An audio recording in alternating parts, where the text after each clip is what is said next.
So today it's not the ultrasound like yesterday. 9682 заседание Совета Безопасности объявляется открытым.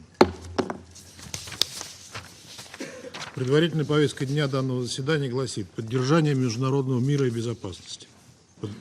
Повестка дня утверждается.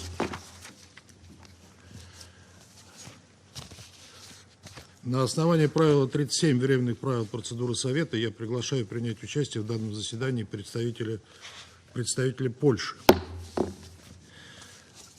Уважаемые коллеги, в связи с тем, что Россия, заступая на пост председателя Совета Безопасности ООН, взяла на себя, как всегда, обязательство действовать транспарентно и беспристрастно, я бы хотел в открытом режиме разъяснить ситуацию вокруг участия в сегодняшнем заседании Украины. В секретариат вчера поступило письмо постоянного представителя этой страны с просьбой предоставить ей право выступить на данном заседании. Мало того, что в отличие от всех остальных заявок, включая Польшу и Евросоюз, оно составлено с грубым нарушением сложившейся практики и не адресовано председателю Совета Безопасности, оно даже не содержит базовых протокольных формул, принятых в дипломатической практике. Единственное предложение в нем – просьба допустить Украину на заседание. Вот это письмо. Непонятно, кому оно адресовано. А вот письма Польши и Евросоюза, где содержатся все необходимые элементы обращения к председателю Совета Безопасности, протокольной формулы вежливости. Мы проинформировали членов Совета о поступившем от Украины запросе. Хочу подчеркнуть, мы не видим никаких проблем с тем, чтобы допустить ее к участию в заседании, как страну, интересы которой затрагивает вопрос на повестке дня. Это соответствует правилам процедуры.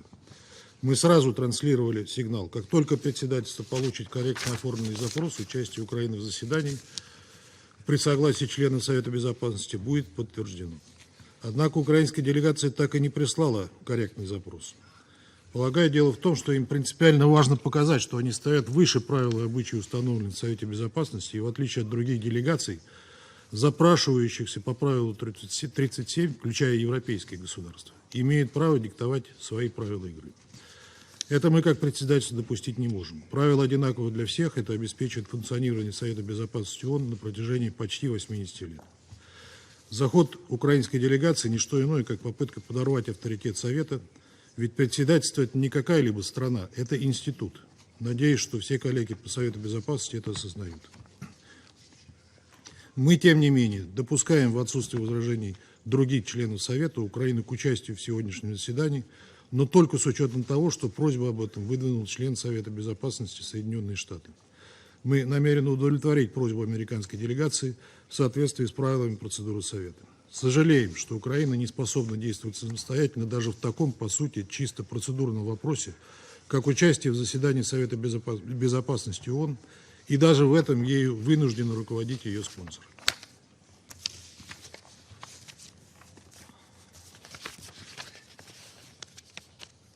Я прошу секретариат пригласить Украину для участия в этом заседании.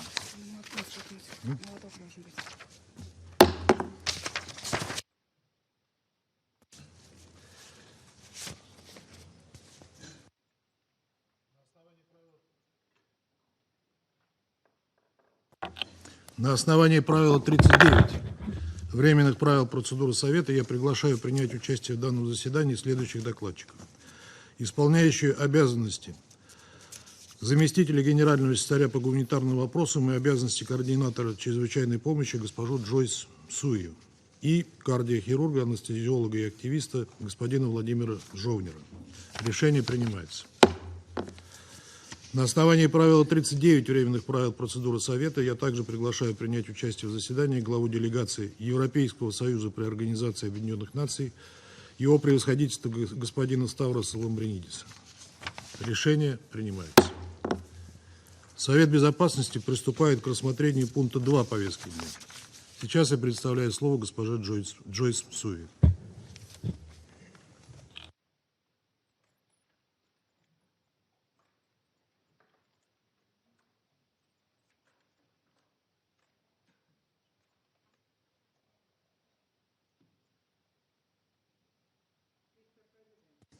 Since I briefed the Council last month, there has been no respite for civilians in Ukraine amid continuing waves of attacks across the entire country.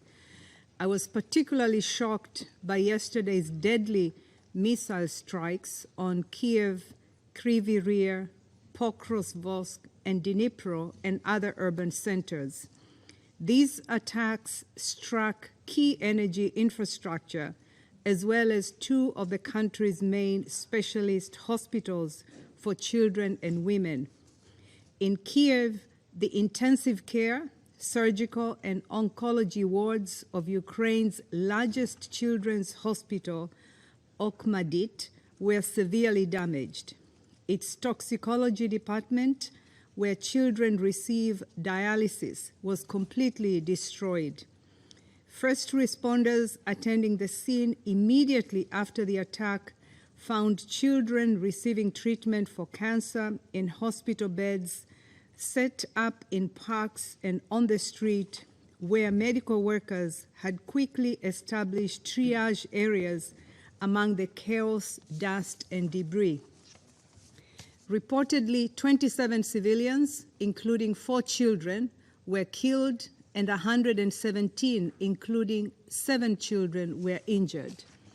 The Office for the High Commissioner of Human Rights, OHCHR, are verifying figures while rescue workers, hospital staff, and volunteers continue to clear rubble in search for people trapped under debris. Health officials reported that what remains of the children's hospital is without electricity, preventing the use of ventilators and other urgent care. Our health partners have therefore helped to move child patients to other facilities and have been providing psychosocial support and assisting with other urgent needs. UN human rights staff also witnessed a massive outpouring of solidarity from local residents who rushed to the scene to help remove rubble and provide blankets, water, and food for patients and medical staff. I also regret that in Kiev, at least 7 civilians were killed at the Isida Medical Center, one of Ukraine's largest women's health and family planning centers, when debris from an intercepted missile hit the facility. Mr. President, I echo the Secretary General's, UN Human Rights High Commissioners, and others' strong condemnations of these deplorable attacks. My heart goes out to all those affected. Let me remind this Council that hospitals have special protection under international humanitarian law. Intentionally directing attacks against a protected hospital is a war crime, and perpetrators must be held to account. Mr. President, these incidents are part of a deeply concerning pattern of systemic attacks harming healthcare and other civilian infrastructure across Ukraine. Attacks have intensified since the spring of 2024. As of 30 June 2024, OHCHR has verified conflict-related violence in Ukraine has claimed the lives of 11,284 civilians and left 22,594 others injured, a total of 33,878 civilian casualties since February 2022. This does not include figures from yesterday's attacks. The World Health Organization has now verified 1,878 attacks affecting healthcare facilities, personnel, transport, supplies, and patients since February 2022. Attacks have also significantly impacted homes, education facilities, office buildings, and public transport. And they have disrupted electricity, gas, water supplies for millions of households. Energy production capacity across the country is significantly reduced. The consequences for the humanitarian situation in Ukraine are, of course, severe. More than 14.6 million people, about 40% of Ukraine's population, require some form of humanitarian assistance. 56% of these people are women and girls. Access to medical care for women and girls, including maternal and reproductive health care, is severely restricted. Thousands of children continue to have daily lessons in bunkers 20 feet below the ground. And for everyone, the constant fear caused by this war is having a serious impact on mental health. More than 10 million people urgently need support to cope with the stress, anxiety, and other mental health challenges associated with the conflict. Mr. President, in this context, it is deeply troubling that aid operations are also being impacted by these attacks. Just last week, a strike destroyed an apartment block immediately in front of the United Nations office in Dnipro City, Ukraine's fourth largest city, home to thousands of people fleeing hostilities and a base for a significant number of aid organizations. The attack killed and injured civilians, including aid workers, and destroyed homes. A second attack in Dnipro on the same day also damaged hospitals, schools, and a collective site hosting more than 120 displaced people. It bears repeating, throughout all military operations, constant care must be taken to spare civilians and civilian objects from harm. Mr. President, as we have mentioned in previous Council briefings, humanitarian operations in some areas also lack access to people in need. We remain deeply concerned about the 1.5 million people who are unable to reach in parts of Donetsk, Kherson, Luhansk, and Zaporizhzhia regions occupied by the Russian Federation. Like all others living close to the front line in Ukraine, they undoubtedly require urgent access to health care and medicine, food, and clean drinking water. In accordance with international humanitarian law, it is imperative that impartial humanitarian relief can be facilitated for all civilians in need. Mr. President, despite the challenges in the first 4 months of 2024, the UN and its partners, many of them local organizations, still manage to provide life-saving assistance to 4.4 million people across Ukraine. We are grateful to the donors who have so far provided the $887 million in funding that has allowed us to do so. But the reality is that 6 months into the year, this only amounts to 28% of the $3.1 billion required. To sustain operations in an increasingly complex and dangerous environment, we urgently need donors to accelerate funding for the humanitarian response. All the more so as another winter approaches amid no sign of an easing of hostilities or their impact on civilians and civilian infrastructure. To facilitate early procurement and pre-positioning of winter supplies, the UN and its humanitarian partners are launching the Winter Preparedness Plan for 2024-2025, supported by an allocation of $55 million from the Ukraine Humanitarian Fund.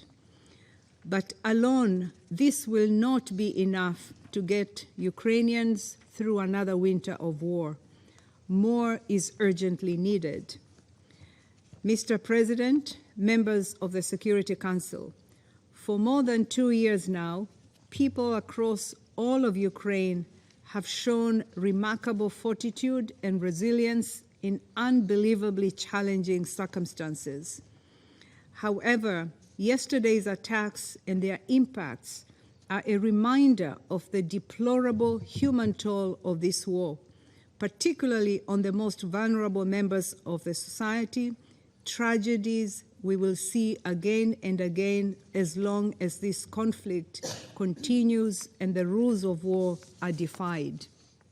I therefore once again call on this Council and all Member States to support all efforts to ensure respect for international law and bring an end to the suffering and destruction. Thank you, Mr. President. Я благодарю госпожу Мсуи за ее брифинг. Сейчас предоставляю слово господину Владимиру Жовнеру.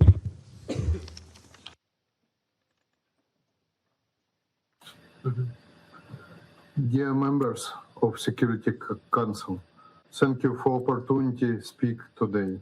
I am Vladimir Zhovner, a doctor and director of Охматдет since January 2021. Охматдет means mother and child care, and it is largest Ukrainian medical center. The hospital treats children with cancer, with blood disease from over of our country. Each year, around 80,000 children receive treatment, around 20,000 receive emergency care, and we perform about 13,000 surgeries. The hospital also offers treatment patients from other countries. Yesterday, at 9:52 a.m., an air raid siren sounded. The hospital staff began evacuate patients to the bomb shelters. This is challenging with children in intensive care. For our past 2.5 years, the Russian war against Ukraine, our staff have done everything that possible during each attack to save lives and minimize deaths. At that time yesterday, more than 600 patients and around same number of hospital workers were in hospital. Children were on drips, on dialysis, on intensive care. On top of that, at time attack, 3 heart surgeries were in progress. In operation room, pausing them would be dangerous for life. At 10:42 a.m., we felt a powerful explosion. The ground shook and the wall trembled. Both children and adults screamed and cried from fear, and the wounded from pain. It was a real hell. We went into a yard and we saw that a Russian missile had struck the intensive care and therapy department for chronic intoxication. The part of building was completely destroyed. The floor collapsed, and we could hear people crying out from help from beneath the rubble. As a result of attack, over the 300 people were injured, including 8 children. 2 adults died. One from them was our young doctor. The primary goal of evacuate patients who rely the life support system. We evacuate more than 600 patients, more than 100 transferred to other hospital. Evacuation continue. Our medical staff have also been taken to the hospital to provide medical care to these children. Hospital toxicology building and traumatology department have been completely destroyed. A part of country's only oncology laboratory was destroyed.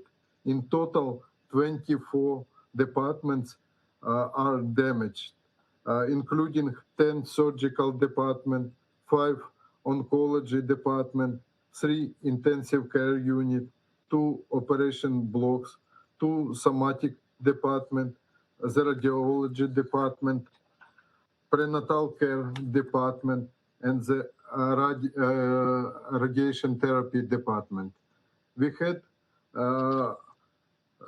suspend medical service, the Department of Toxicology and Emergency Care. Operations and trauma unit are halted.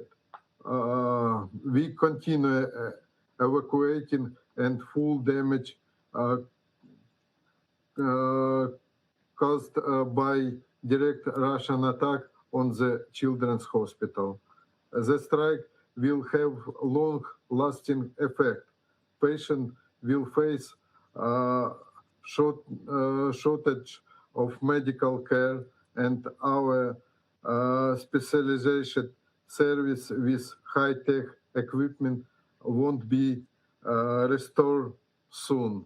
We will have serious long-term impact on Ukrainian children needing medical care.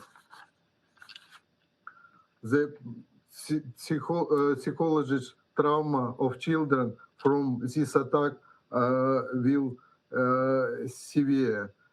It will last a long time, a cold effect for them for all their whole life.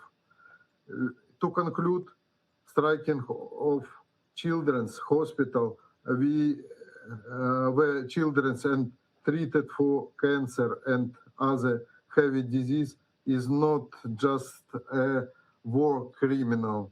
It's far beyond the limit of humanity. Our doctors and our employees have been saving children's life to the last, even under missiles and fire. We will not surrender. Thank you, all of you, for your attention. Я благодарю господина Владимира Жовнера за его сообщение. Сейчас предоставляю слово членам Совета, желающим выступить с заявлениями. И я предоставляю слово Франции. Monsieur le Président, je remercie Mme Souya et M. Zovnir pour leurs interventions. Le lundi 8 juillet, la Russie a procédé à des frappes massives contre de nombreuses cibles civiles en Ukraine. Ces missiles ont touché l'hôpital pour enfants Охматдет, où les enfants sont traités pour des pathologies lourdes, y compris des cancers. Une autre frappe, quelques heures après, a touché un centre médical à Kiev. Selon un bilan encore provisoire, ces attaques ont tué au moins 37 personnes. Une fois de plus, la Russie a délibérément ciblé des quartiers résidentiels et des infrastructures de santé. La France condamne ces violations flagrantes du droit international qui s'ajoutent à la longue liste des crimes de guerre dont la Russie devra rendre compte. Comme elle le fait depuis près de 2 ans, avec des frappes massives contre les infrastructures énergétiques du pays, elle cible des objectifs civils et cherche à saper la résilience du peuple ukrainien. La France réaffirme son soutien aux travaux menés par les Nations Unies et d'autres organisations pour documenter ces violations et assurer une reddition des comptes. Ces actes s'ajoutent au transfert forcé d'enfants ukrainiens. Toutes ces violences graves commises contre les enfants ont justifié, cette année encore, l'inscription de la Russie sur la liste d'infamie du rapport annuel sur les enfants dans les conflits armés. Ces faits viennent confirmer une nouvelle fois que notre soutien à l'Ukraine doit se poursuivre et s'amplifier. Comme l'a rappelé le Conseil européen du 27 juin dernier, la Russie ne peut ni ne doit gagner cette guerre. La France continuera donc à fournir à l'Ukraine le soutien nécessaire à sa légitime défense aussi longtemps qu'il le faudra. Elle poursuivra son aide humanitaire à l'Ukraine. Elle a mobilisé 300 millions d'euros en 2022 et 2023. En 2024, la France fournira plus de 100 millions d'euros dans les secteurs de la santé, de l'éducation, du déminage, de l'énergie et de l'eau. Nous appelons à nouveau la Russie à retirer ses troupes du territoire ukrainien, comme l'a demandé la Cour internationale de justice dès le 16 mars 2022. Nous resterons mobilisés pour faire respecter les principes de la Charte des Nations Unies et condamnerons sans relâche leur violation. Je vous remercie. Я благодарю Францию за их заявление и сейчас предоставляю слово Эквадору. Gracias, señor presidente. Quiero agradecer a la señora Joyce Msuya, secretaria general adjunta en funciones, por su exposición informativa. Escuché con atención al señor Shavnir. Reconozco la presencia en esta Cámara de los representantes de Ucrania, Polonia y de la Unión Europea. El Ecuador observa con profunda preocupación la reciente intensificación de las hostilidades en Ucrania, que ha causado numerosas muertes y heridos, afectando además edificios residenciales y comerciales en varias ciudades. Es particularmente intolerable la destrucción del hospital infantil Охматдет en Kiev, que tal como hemos escuchado, ha dejado un saldo de víctimas civiles inocentes, incluidos niños y mujeres. Las unidades sanitarias, como hospitales y otras infraestructuras creadas con fines de atención médicas, deben ser respetadas y protegidas en todas las circunstancias y por todas las partes en conflicto. Esperamos que este hecho sea debidamente investigado para que no quede en la impunidad. Las impactantes imágenes que detallan el sufrimiento causado por estos ataques, así como aquellas de hace pocas semanas que muestran el pánico de los civiles que disfrutaban pacíficamente en una playa en Crimea ocupada, evidencian la tragedia humana que se desarrolla ante nuestros ojos a causa de este conflicto. El Ecuador reitera su llamado a todas las partes a respetar el derecho internacional humanitario, observando especialmente los principios de distinción, proporcionalidad y precaución, pues es imperativo proteger la vida de los civiles y resguardar las infraestructuras civiles. Quisiera recordar que el secretario general, haciendo eco del que considera un llamado generalizado a la comunidad internacional, ha instado de manera sistemática a las partes a que se abstengan de utilizar armas explosivas en zonas pobladas, ya que su utilización puede causar daños directos, indiscriminados y de largo plazo. Por esto, los combates deben alejarse totalmente de las zonas urbanas. Señor presidente, este conflicto constituye una tragedia para los pueblos de Rusia y Ucrania y por lo tanto debe terminar. Resulta desalentador que, a pesar de los esfuerzos e iniciativas por buscar la paz, las hostilidades se intensifiquen y sean los civiles quienes continúen pagando el precio más alto. Debemos pasar de la lógica de dominación y de la fuerza a la lógica de la diplomacia y la solución pacífica de las controversias. El Ecuador cree firmemente en una solución pacífica al conflicto, a través de la negociación y la vía diplomática, fundamentada en el respeto a la soberanía e integridad territorial de Ucrania y enmarcada en el derecho internacional y la Carta de las Naciones Unidas. Me uno al llamado para que la Federación Rusa retire sus tropas del territorio ocupado, así como al clamor de la comunidad internacional para que esta guerra no dure un día más. Muchas gracias. Я благодарю Эквадор за их заявление и сейчас предоставляю слово Швейцарии. Merci, Monsieur le Président. Et je voudrais aussi remercier la secrétaire générale adjointe aux affaires humanitaires ad interim, Joyce Misuya, ainsi que le docteur Zovnir pour leurs interventions. Et je salue également la participation des collègues de l'Ukraine, de l'Union européenne et de la Pologne. Monsieur le Président, nous sommes choqués qu'un hôpital pour enfants, où beaucoup souffrent de maladies graves et se trouvent dans des conditions de vulnérabilité extrême, a été touché par une frappe de la Russie. Et nous l'avons entendu, des tirs de missiles à travers l'Ukraine ont fait des morts et des blessés en frappant des infrastructures civiles à Kiev, Dnipro, Kryvyi, Pokrovsk, Sloviansk et Kramatorsk. Ces frappes auraient tué des dizaines de civils et touché le plus grand hôpital pour enfants de Kiev, ainsi qu'un autre établissement médical dans la capitale. Et je voudrais exprimer nos profondes condoléances à toutes les familles, aux victimes, aux blessés et tous ceux touchés, aux docteurs touchés par ces frappes terribles. Encore une fois, des enfants sont devenus les victimes de l'agression militaire russe qui continue depuis 2 ans et 5 mois. Nous condamnons fermement ces attaques. La population civile et les infrastructures civiles ne doivent pas être prises pour cible. Le droit international, en particulier les droits humains et le droit international humanitaire, doit être strictement respecté en toutes circonstances. Et nous appelons la Russie à s'y conformer et à protéger la population et les infrastructures civiles. En vertu du droit international humanitaire, les hôpitaux bénéficient d'une protection spécifique. L'horreur à laquelle les enfants et leurs familles doivent faire face depuis le début de la guerre en Ukraine ne semble pas près de diminuer. En 2023, les Nations Unies ont attribué aux forces armées russes et aux groupes armés affiliés 249 attaques contre des écoles et des hôpitaux, y compris à l'encontre de personnes protégées. Au cours des 2 dernières années, près de 2000 enfants auraient été tués ou blessés.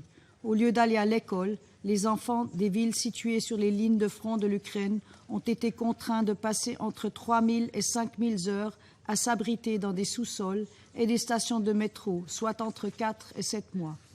Alors que l'Ukraine se bat pour son avenir en paix, ceux qui le construiront, notamment les enfants, doivent avoir la garantie d'être protégés. Le droit international humanitaire prévoit une protection spéciale pour les enfants. En outre, un membre du personnel de santé aurait également été tué par la frappe de hier. Là aussi, le droit international humanitaire est absolument clair. Protéger le personnel humanitaire, y compris médical, est une obligation. Ceux qui risquent leur vie pour aider les autres doivent être protégés. Monsieur le Président, aucun enfant ne devrait grandir sous la menace d'un tir de missile. Aucun enfant ne devrait trouver la mort dans les décombres d'un hôpital, censé être un lieu sûr de guérison et de rétablissement. Chaque enfant devrait avoir la possibilité de mener une vie sereine et sécurisée et retrouver une existence normale. Pour que cela soit possible, la Russie doit mettre fin à son agression militaire contre l'Ukraine, cesser toutes les hostilités et retirer ses troupes de l'ensemble du territoire ukrainien. La Charte nous engage toutes et tous à respecter la souveraineté et l'intégrité territoriale de tous les États.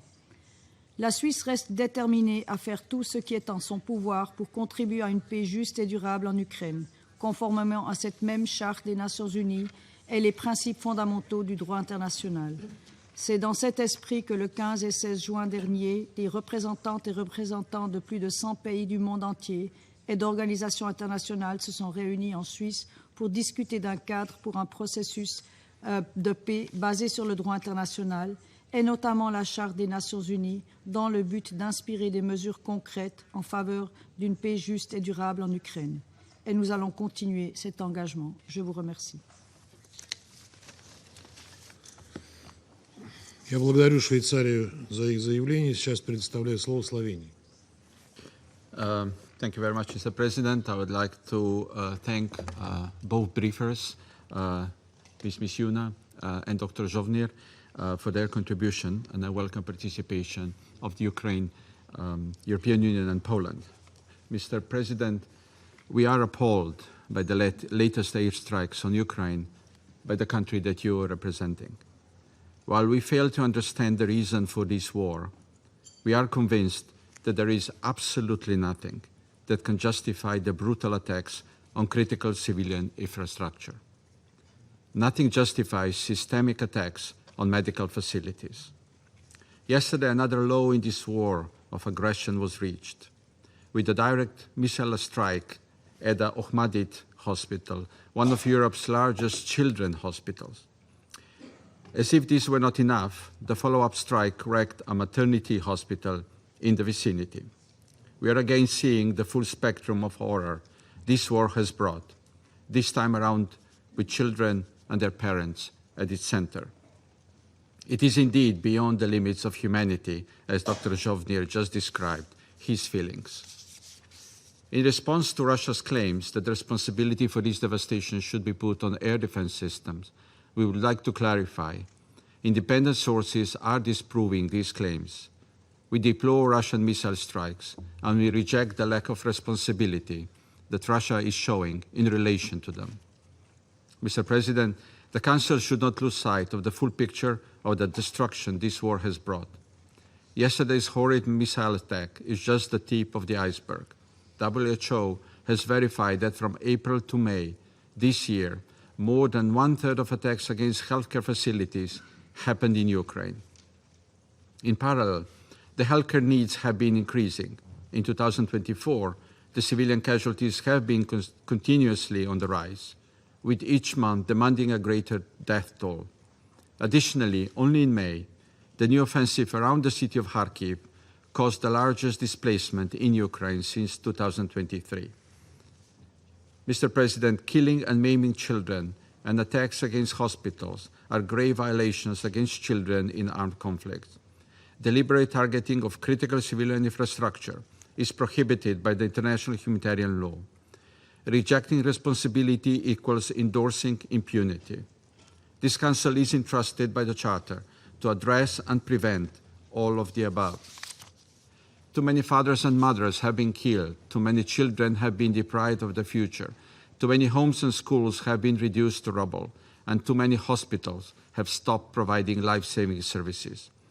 We have seen enough death and destruction for a lifetime. No amount of our support, physical or psychological rehabilitation, or assistance to the health and emergency services can alleviate all this suffering. So, Mr. President, please stop this war. It has been going on for too long. Я благодарю представителя Словении за его заявление. Сейчас предоставляю слово Республике Корея. Thank you, Mr. President. I also thank Acting USG Joyce Msuya and Mr. Zhovnir for their timely and informative briefings. We have gathered in this chamber to discuss the war in Ukraine on many previous occasions, but today's session feels different. Where to begin after seeing the unimaginably horrific scenes of children and infants being attacked in the hospital beds? How did we get here? While we are well aware that civilian casualties are a tragic but inevitable consequence of war, we would still like to believe that there are certain lines people will not cross. From the outset, the Russian Federation has tried to justify its invasion into Ukraine's sovereign territory as a defensive action, but few believe this. Its repeated, deliberate attacks against civilians and civilian infrastructure throughout the conflict are indefensible. This latest offensive by Russia against the civilian targets across Ukraine was especially brazen, causing scores of casualties and serious damage to civilian infrastructure.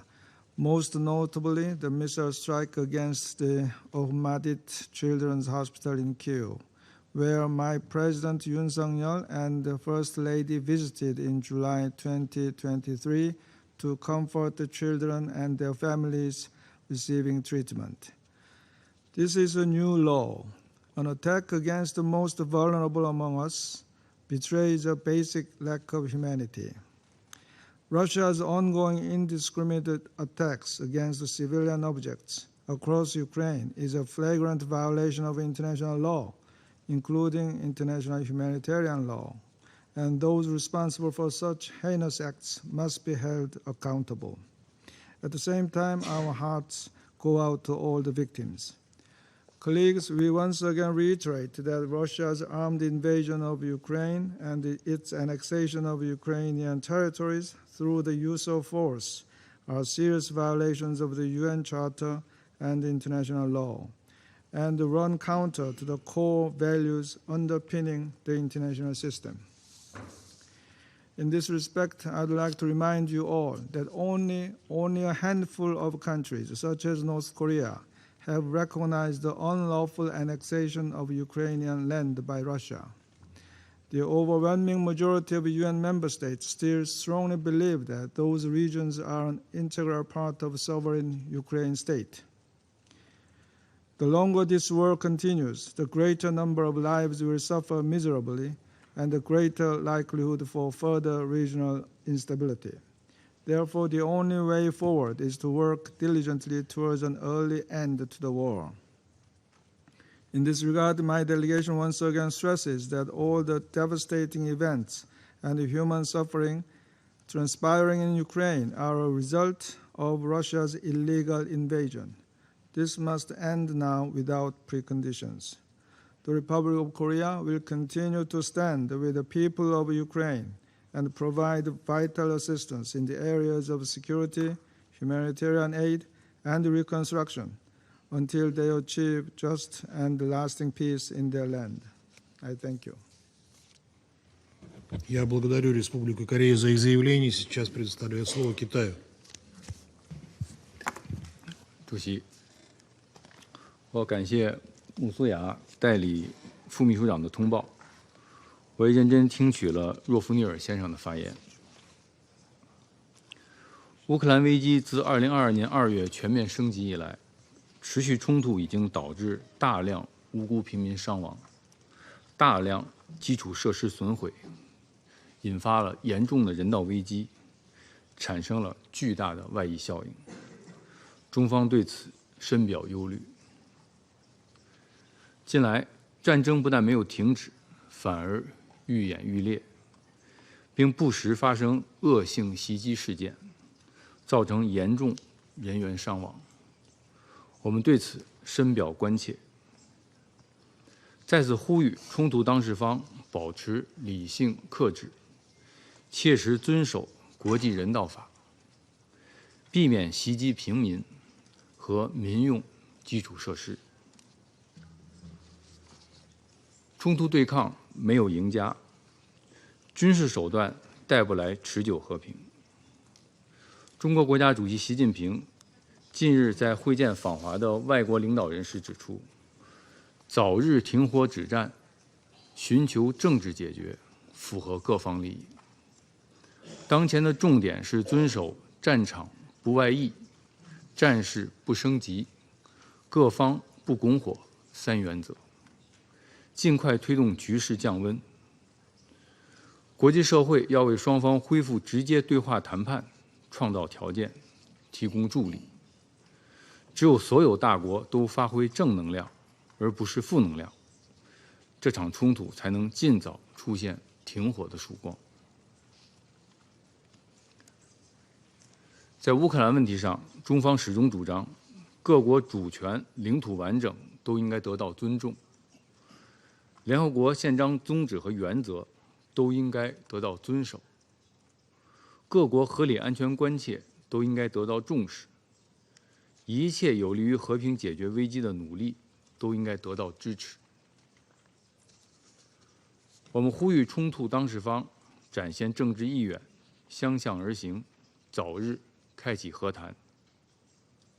呼吁国际社会本着客观公正立场，为早日结束战争营造有利条件，发挥积极作用。呼吁有关各方共同努力，秉持共同、综合、合作、可持续的安全观，推动建立均衡、有效、可持续的欧洲安全架构。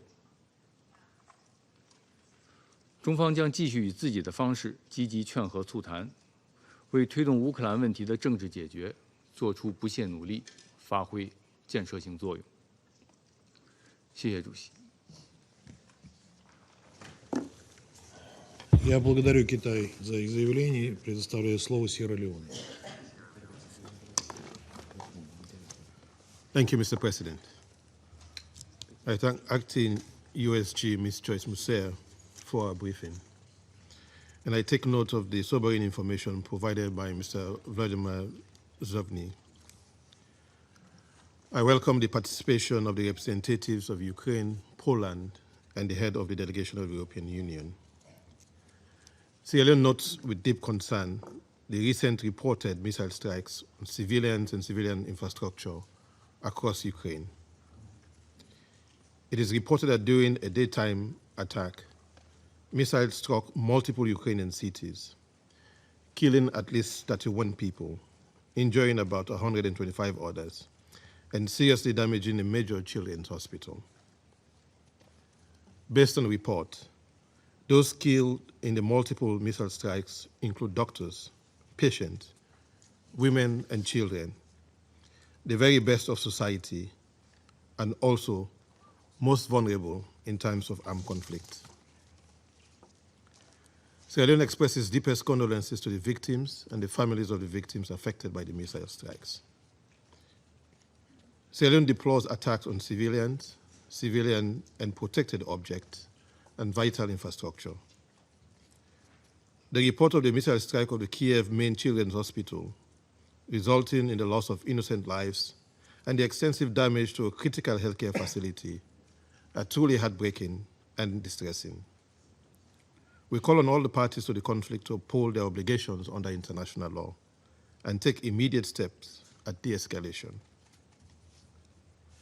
We have previously reiterated in this Council that the deliberate targeting of residential or civilian areas, civilian infrastructure, and essential services, such as hospitals, schools, water, and energy facilities, are unacceptable and prohibited under international law.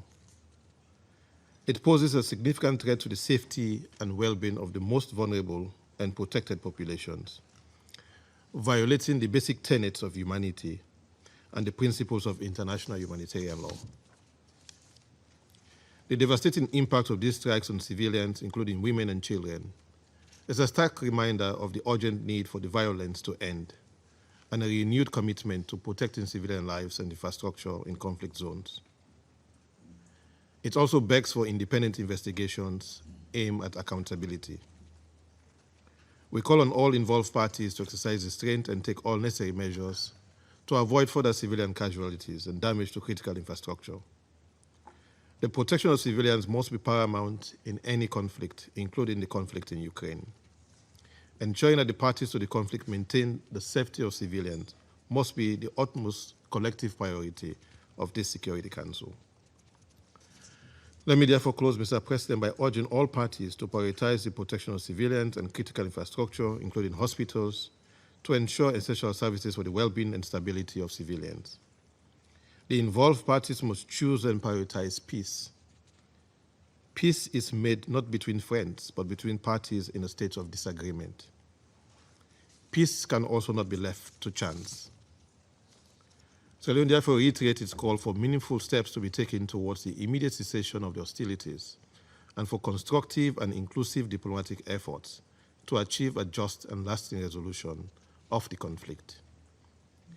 In taking this important step, we call for the full respect for the Ukraine's sovereignty, unity, and territorial integrity within its internationally recognized borders, and for the legitimate concerns of all parties to be taken into account. I thank you. Я благодарю Сьерра-Леоне за их заявление и предоставляю слово Алжиру. سيد الرئيس، أود في البداية أن أعرب عن شكري لوكيلة الأمين العام بالنيابة للشؤون الإنسانية ومنسقة الإغاثة في حالة الطوارئ السيدة جوس سويا على إحاطتها، كما استمعنا لإحاطة السيد فولوديمير زوفنير. تعرب الجزائر مرة أخرى عن قلقها البالغ إزاء التصعيد المستمر للتوترات الناجمة عن العمليات العسكرية في روسيا وأوكرانيا. للأسف لا يزال المدنيون هم الطرف الذي يتحمل العبء الثقيل لهذا التصعيد المستمر، كما أن الوضع الإنساني المزري هو أيضا مصدر قلق عميق يتطلب التزاما واضحا من كلا الطرفين لمعالجته. ونحن نجتمع مرة أخرى لمناقشة الوضع المقلق على الميدان. لم نرى بعد للأسف أي بوادر للتهدئة. وفي ظل هذه الخلفية نود أن نشير إلى ما يلي. أولاً، من الضروري منح الأولوية اللازمة للجهود الدبلوماسية لمعالجة الأزمة الإنسانية في أوكرانيا بطريقة شاملة. لا يمكن تحقيق ذلك دون التزام واضح من جميع الأطراف بخفض التصعيد والامتثال لميثاق الأمم المتحدة والقانون الدولي، بما في ذلك القانون الدولي الإنساني. ثانياً، إن منطق المواجهة لم يكن أبداً حلاً للنزاعات. يجب أن يفسح المجال لضبط النفس والحوار والمفاوضات وفقاً لمبادئ الشمولية والتسوية السلمية للنزاعات. إن استخدام الأسلحة لا يمكن إلا أن يؤدي إلى فقدان المزيد من الأرواح، بما في ذلك بين المدنيين وخاصة الأطفال، ومعاناة السكان، وتدمير البنى التحتية، ويزيد من إعاقة احتمال التوصل إلى حلول للنزاع. تكرر الجزائر التزامها بدعم أي جهد للسلام يهدف إلى وضع أسس لحل مستدام وسلمي لهذه الأزمة. ثالثاً، إن الاستقطاب الناجم عن هذه الأزمة يشكل مصدر قلق للجزائر، حيث أنه يساهم في زيادة التصعيد مع عواقب وخيمة على السلم والأمن الدوليين، بما في ذلك الأمن الغذائي والأمن الطاقوي. لا تزال الجزائر تؤمن أن المساعي المتعددة الأطراف مع تكثيف الجهود الدبلوماسية الدولية تمثل السبيل الأنجع للتوصل إلى نتائج ملموسة حيال هذه الأزمة. هكذا جهود ستسمح بالحفاظ على الأطر الدبلوماسية والتوصل إلى تسوية سلمية طبقاً لمقاصد ومبادئ ميثاق الأمم المتحدة والانشغالات الأمنية المشروعة لجميع الأطراف. وشكراً. Я благодарю Алжир за их заявление и предоставляю слово Мальте. President, I would like to thank Acting USG Msuya and Mr. Jovenir for their briefings. As has been the case for previous sessions, large-scale Russian aerial attacks continue across Ukraine, with a sustained targeting of essential infrastructures causing more death, destruction, and trauma. Yesterday, the Russian Federation launched another wave of deathly strikes across several regions in Ukraine. At least 40 long-range missiles were fired at targets across the country, killing dozens and wounding over 150. The Охматдет Children's Hospital, Ukraine's largest children's hospital, and the main treatment center for the children in the country for children with cancer, was also hit during these attacks. 12 departments were damaged, and the section of Ukraine's only oncology and hematology laboratories were completely destroyed. Power, oxygen, and water supplies have been lost, and people were trapped under the rubble. The exact number of victims is still unknown. The Isida Maternity Hospital, located in Ukraine's capital, was also severely damaged due to the falling debris. The hospital counts with 27 sources of ionizing radiation and is a beneficiary of the IAEA's Technical Cooperation Program. This missile attack not only endangers lives, but also constitutes a violation of the IAEA's core principles and values. We express our condolences to the families who are enduring the unbearable loss of their loved ones and wish a speedy recovery to those injured due to these ruthless attacks across Ukraine. Health and educational facilities must always be protected to ensure uninterrupted delivery of health and education services to all people in Ukraine. Attacks on civilians and civilian objects must stop. That should be at the center of our efforts. International humanitarian and human rights law must be respected at all times. Malta condemns in the strongest possible terms these attacks. We reiterate our call to immediately cease all attacks against hospitals, residential buildings, and critical infrastructure in Ukraine, and for all parties to adhere to their obligations under international law, including international humanitarian law.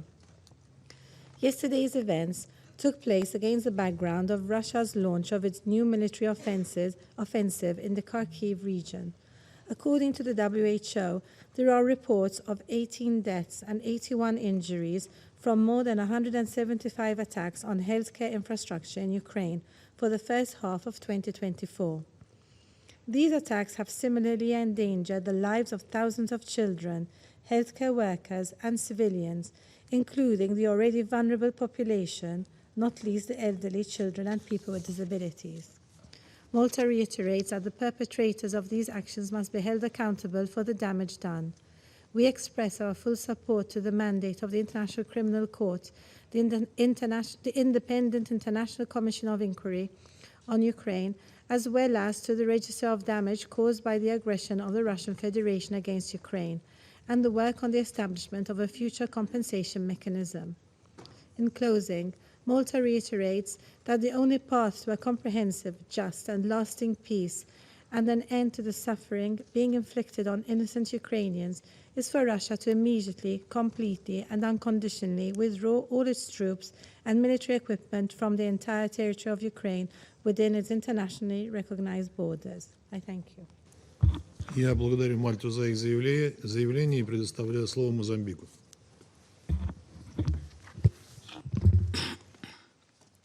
Mr. President, we extend our gratitude to Acting Under Secretary General for Humanitarian Affairs and Acting Emergency Relief Coordinator Joyce Msuya for our information.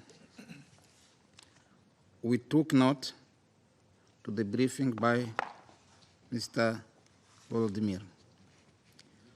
We recognize the presence of the representatives of Ukraine, Poland, and the delegations of the European Union in this meeting.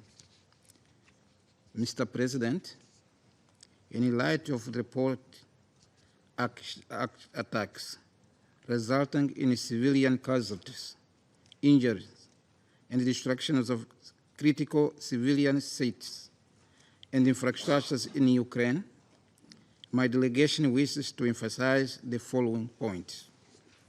First, civilian deaths, both intentional and incidental, and instances where conflicting parties put civilians in harm's way by positioning them near military targets must not be condemned. We urge the warring parties to exercise maximum restraint and avoid the use of explosive weapons in populated areas, the leading causes of civilian casualties in Ukraine. Our position on the humanitarian dimension of this and the other conflicts remain consistent, unchanged, and worth reiterating. One, the respect for international humanitarian law and international humanitarian rights law, which have protection of civilians as it is cornerstone, must be upheld under any circumstances. B, the principles of distinction, precaution, and proportionality must be rigorously adhered to and upheld and by all parties.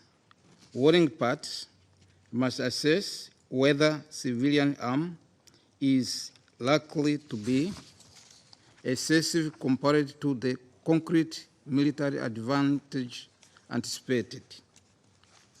All parties must facilitate full, safe, rapid, and unhindered access for humanitarian personnel and relief to civilians in need. Mr. President, ultimately, ending this conflict is the most crucial step to address its man-made humanitarian consequences.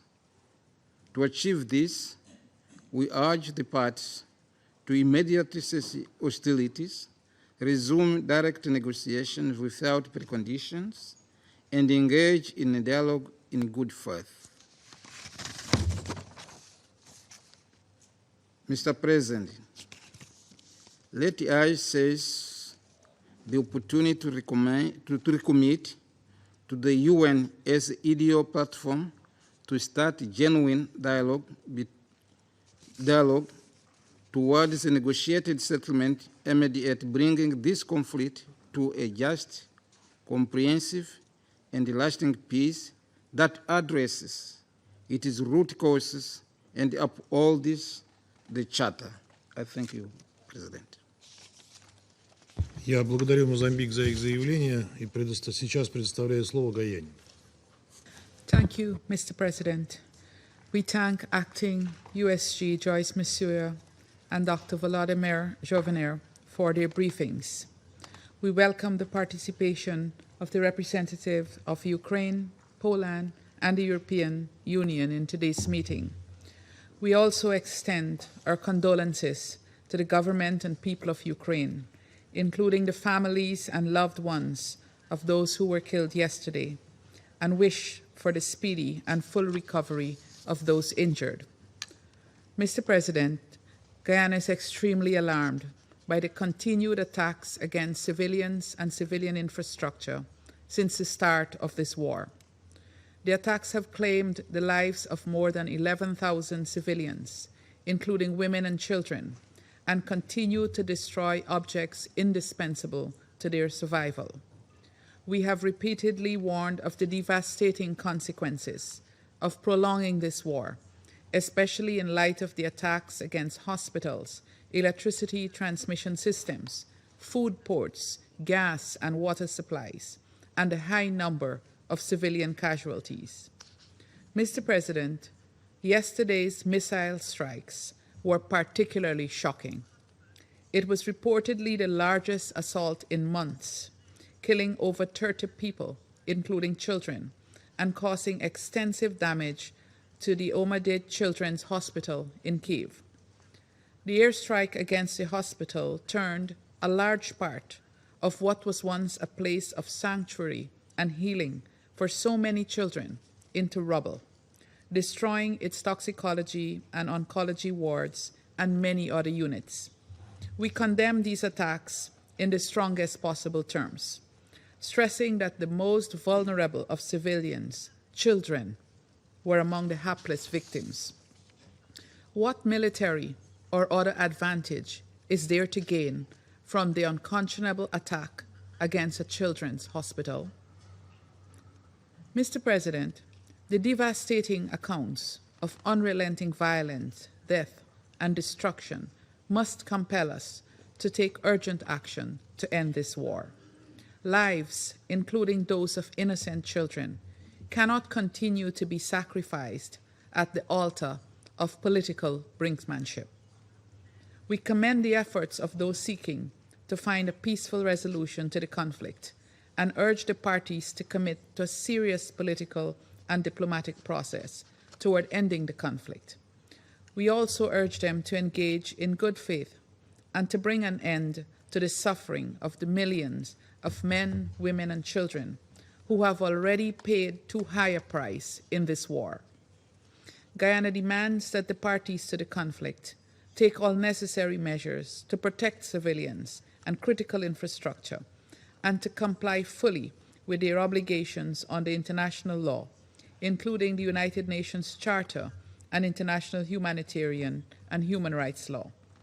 We stress the need for accountability for the ongoing violations as a critical element on the path to peace. We further call on the Russian Federation to immediately withdraw its military forces from the internationally recognized territory of Ukraine. We echo the acting USG's grave concern, and indeed that of the wider international community, about the increasingly dire humanitarian situation in the country. It is difficult to comprehend the continued denial of access to people in desperate need of humanitarian assistance. We call upon the Russian Federation to grant humanitarian access to all populations in need in the occupied territories. We commend the ongoing response of humanitarian agencies and call on the international community to further support their efforts, including by contributing to the Humanitarian Needs and Response Fund. In closing, Mr. President, I would like to stress the urgency of resolving this conflict through peaceful means. Guyana will continue to support all efforts of the United Nations Secretary General and other partners who have been working diligently to achieve a peaceful and sustainable end to this war. I thank you. Я благодарю Гаяну за их заявление и предоставляю слово Соединенным Штатам. Thank you, Mr. President. And thank you, Acting Undersecretary General Masuya, for your informative briefing. I also thank Director General Jobner for your briefing and for your courage and for continuing to show up for your patients, even in the direst circumstances. I welcome the participation of Poland, the EU, and particularly Ukraine to this meeting. Colleagues, I'll cut to the chase. We're here today because Russia, a permanent member of the Security Council, the current rotational president of the Security Council, attacked a children's hospital. Even uttering that phrase sends a chill down my spine. Russia attacked a children's hospital in broad daylight, killing and injuring children. Chilling.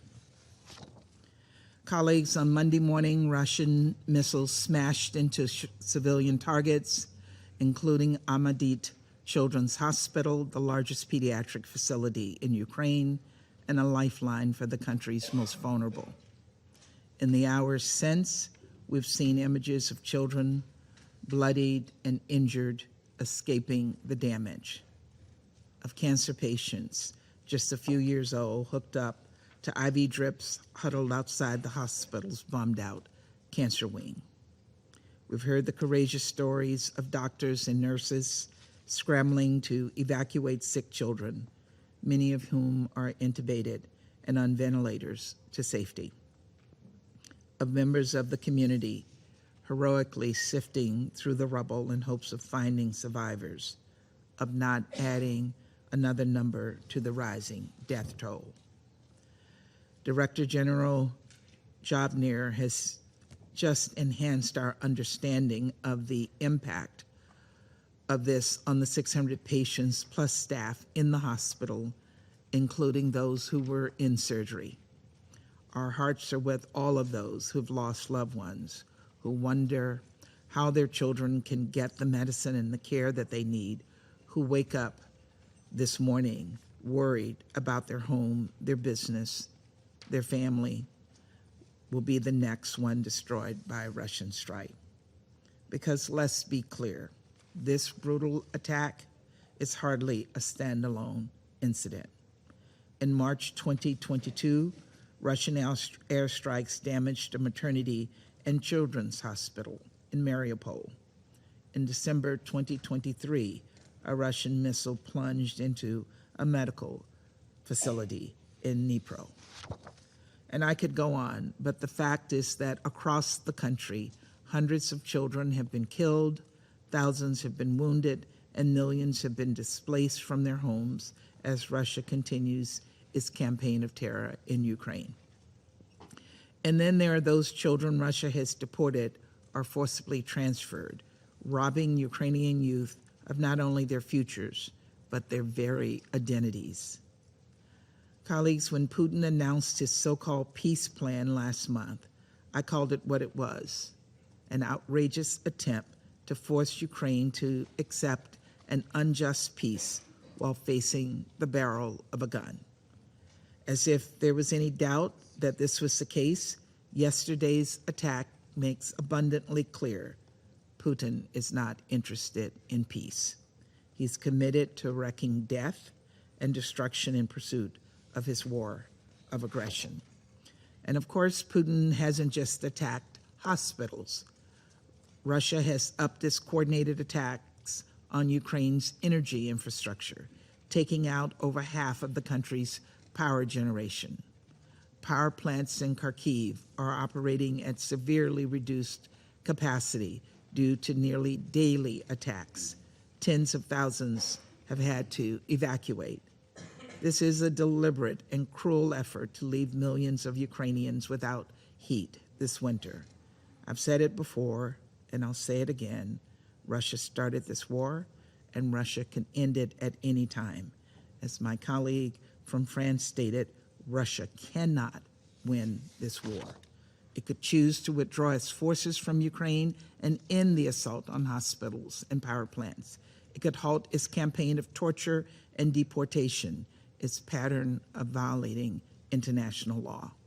It could heed the will of over 140 countries who have repeatedly called for this madness to stop. Until that day, and until the victims of these atrocities have gotten the accountability and justice they deserve, the United States will stand with Ukraine. We will stand with Ukraine in its efforts to defend its borders, and we will stand with Ukraine here in this council. As laid out in last month's Ukraine Peace Summit in Switzerland, we will support Ukraine's right to self-defense and invest in the country's recovery, reconstruction, reform, and modernization. And we will uphold the principles of the UN Charter, including respect for sovereignty, political independence, and territorial integrity. We encourage every member of this council and every corner of the international community to do exactly the same. Thank you. Я благодарю Соединенные Штаты за их заявление и предоставляю слово Соединенному Королевству. I would like to start by thanking Under-Secretary General Masuya and Dr. Zhovnir for their briefings, and I welcome the participation of Ukraine, Poland and the EU in our meeting today. I offer the UK government's deepest condolences to Dr. Zhovnir and the victims of Russia's latest appalling airstrikes across Ukraine, and to their families and their loved ones. Since the 23rd of February 2022, in repeated attacks on Ukraine, Russia has killed Ukrainian children. Russia has maimed and injured Ukrainian children. Russia has abducted Ukrainian children. And yesterday, Russia came back for wounded and sick children in Охматдет hospital. This is cowardly depravity, and this must stop. I visited Охматдет hospital last December. It's become a refuge for children injured in attacks across Ukraine. I saw for myself the dedication of Dr. Zhovnir and his staff and the care they provide. I met two young girls among many who were resolutely learning to walk again with prosthetics. One had been injured in Russia's attack on Kharkiv, the other in Russia's attack against Kramatorsk railway station.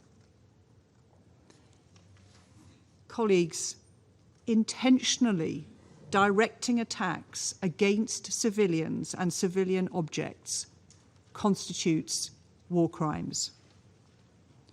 The ICC has already issued arrest warrants for the Russian president, former defense minister, the chief of the general staff, and the Commissioner for Children's Rights for suspected war crimes. Since the 23rd of February 2022, Russia has violated the UN Charter and repeatedly breached international humanitarian law. Its conduct is a disgrace to the Security Council and especially to the President's seat.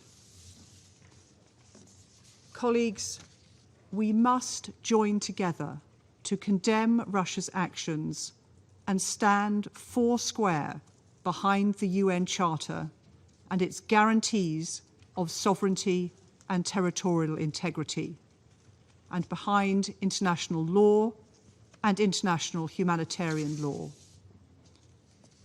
For our part, the UK, together with our partners, will continue to ensure Ukraine is able to defend itself from these barbaric acts of violence, as confirmed by my Defence Secretary this weekend in Odessa, where he announced new military aid for Ukraine's defence. At the NATO summit this week, we will demonstrate our resolve to support Ukraine for as long as it takes. We will also work to ensure accountability and justice for the Ukrainian people. And we will support Ukraine to secure a just and lasting peace in line with the UN Charter. I want to commend the exceptional resilience of the Ukrainian people, and in particular to pay tribute to the Ukrainian emergency services, especially over the last 48 hours. I also express my admiration for the doctors and other hospital workers at Охматдет and for their patients. In conclusion, I call on Russia again to end its aggression against Ukraine and immediately, completely, and unconditionally withdraw all its forces from Ukraine's internationally recognized borders and stop killing Ukrainian children. Thank you. Я благодарю Соединенное Королевство за их заявление и предоставляю слово Японии. Thank you, Mr. President.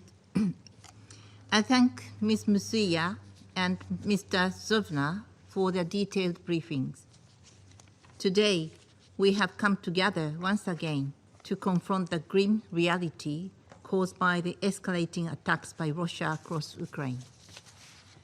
According to the reports, a barrage of Russian missiles across Ukraine caused serious damage and many casualties, including at a pediatric hospital in Kiev, where many young, innocent children are hospitalized.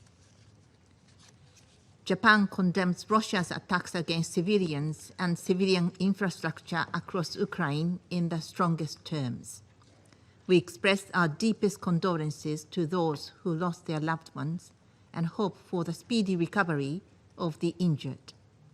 In particular, we sincerely wish that the children who should be receiving treatment will get prompt and appropriate care. We are deeply frustrated that we must be once again updated on the numerous and increasing civilian casualties resulting from the clear violation of the UN Charter by a permanent member of the Security Council. Russia's unprovoked war of aggression against Ukraine has led to the death and injuries of countless innocents, continuing to worsen the humanitarian crisis on the ground. Since the beginning of Russia's aggression, so many children who should be the future of Ukraine and the future of the world have been mercilessly killed and maimed. According to the annual report on children and armed conflict in 2023 alone, the UN verified the killing of 80 children and maiming of over 330 children. It is also recorded that over 200 schools and 90 hospitals were attacked. It is unfathomable that these figures do not represent the whole scale of impact on children. We must never forget child abductions by Russia as well. They should be returned home and be united with their loved ones immediately. My delegation is absolutely enraged by Russia's continuous disregard for international law including international humanitarian law. Attacks targeted against civilians and civilian objects are clearly prohibited by IHL. The international community will not tolerate impunity for those responsible and perpetrators of violations of IHL, and all other heinous acts must be identified and held accountable. Once again, we reiterate our clear position to urge Russia to cease its aggression and immediately and unconditionally withdraw from the internationally recognized territory of Ukraine. Japan continues to stand with the people of Ukraine. I thank you. Я благодарю Японию за их заявление. Сейчас я сделаю заявление в качестве представителя Российской Федерации. Я бы хотел начать с выражения благодарности Франции и Эквадору за созыв этого заседания. Как очевидно из выступлений западных коллег, к слову, весьма лаконично, тема якобы российского удара по детской больнице, для обсуждения которой они нас сегодня собрали, явно для них неблагодарна. Да и наверняка они видели многочисленные разборы произошедшего по фото и видео, из которых четко следует, что это была ракета украинской ПВО. Отсюда и чудеса словесной эквилибристики, которые сегодня демонстрируют западные члены Совета Безопасности, любыми словами, любыми способами пытаясь выгородить киевский режим. Для нас же это заседание возможность рассказать правду о произошедшем. Однако правда, как известно, наших западных коллег не интересует, и они в лучших традициях провокаций в Буче или с Мариупольским госпиталем, о котором сегодня упоминалось, пытались выдать желаемое за действительно, осуждая якобы целенаправленный удар ВКС России по детскому медицинскому учреждению. Лукавство подобной тактики видно невооруженным глазом, и это сразу же подметили сами украинцы. Благо видеозаписи попадания по больничному комплексу быстро появились в интернете и перечеркнули все потуги киевских и западных пропагандистов. Вот ссылки на наиболее популярные, наиболее полные публикации. Это QR-код, прошу обратить внимание. А вот что по горячим следам опубликовали украинские телеграм-каналы, остающиеся сейчас единственным источником нецензурируемой украинской властью информации для своих соотечественников. Цитирую. Банковая, офис президента, спустила всем темник публиковать и разгонять только детскую клинику Охматдет, чтобы отвлечь внимание от других прилетов. А там очень интересные объекты, и люди могли задать вопрос властям, почему военные объекты прямо соседничают с жилыми домами и больницами. Б. Попытаться поднять боевой дух армии и народа на основе ненависти к противнику. Мол, бил он целенаправленных детей, хотя все знают, что это упала сбитая ракета. Это цитата. В. Отвлечь массы от ежедневного беспредела власти, коррупции, повышения тарифов, роста цен, роста разочарования масс и так далее. Г. Отвлечь внимание от постоянного отступления ВСУ. Д. Добавить очередную причину для оправдания беспредельной зе-мобилизации.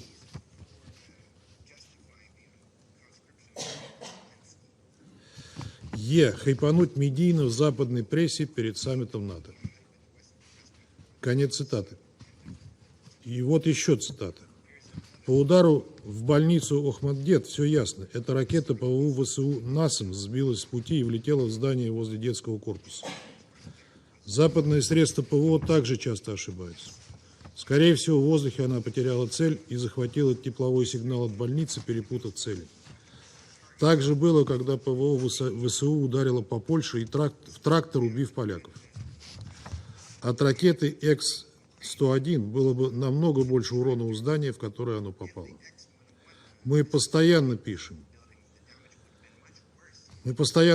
что ракеты ПВО ВСУ часто сбиваются с пути. Таких трагедий было множество до этого, И Банковая, то есть офис президента, постоянно врала людям, что это русские бьют специально в жилые дома.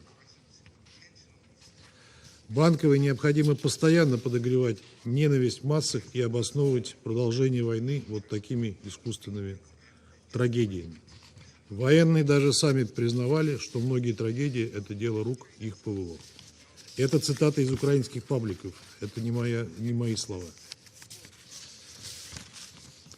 Коллеги, теперь я надеюсь, вы понимаете, что сколько бы киевский режим и его западные спонсоры не пытались представить произошедшую трагедию результатом целенаправленного российского удара, даже в глазах простых украинцев эта версия не выдерживает никакой критики. В этих условиях крайне сожалеем, что в грязную пропагандистскую кампанию Киева и его сообщников оказался втянут Совет Безопасности. Хотели бы задать господину Жовниру вопрос, как он, выйдя на улицу, понял, что больница подверглась именно российскому удару. Кто предоставил ему такие данные, которые противоречат правде и здравому смыслу? Понимает ли он, что если бы это была российская ракета, от здания бы ничего не осталось, и дети, и большинство взрослых погибли бы, они были бы ранены? Но, судя по темному экрану, мы вряд ли услышим ответ на этот вопрос от господина Жовнира. Мы неоднократно говорили, что Россия не наносит удары по гражданским объектам на Украине.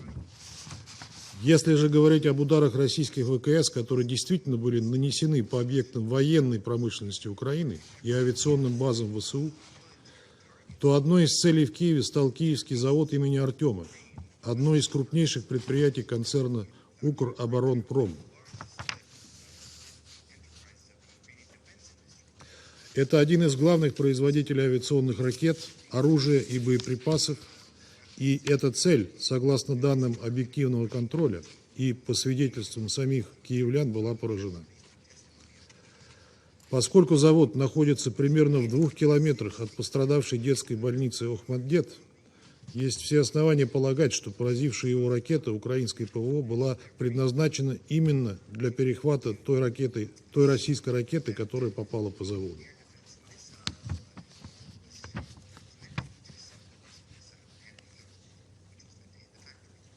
Подобных трагедий можно было бы избежать, если бы киевский режим в нарушение норм МГП не размещал бы системы ПВО и тяжелые вооружения в жилых кварталах. Однако на этот момент его западные спонсоры предпочитают закрывать глаза. Не можем также не сказать и о том, что сами украинцы в соцсетях подметили примечательную тенденцию. Трагедия с попаданием ракеты ПВО в детский госпиталь произошла ровно накануне саммита НАТО. Причем это уже 3-й саммит НАТО с начала СВО, и схожие ситуации возникали перед каждым из них. Так было 27 июня 2022 года, когда украинские СМИ сообщили о взрыве в торговом центре в городе Кременчуг Полтавской области, в то время, когда в нем якобы находились сотни человек.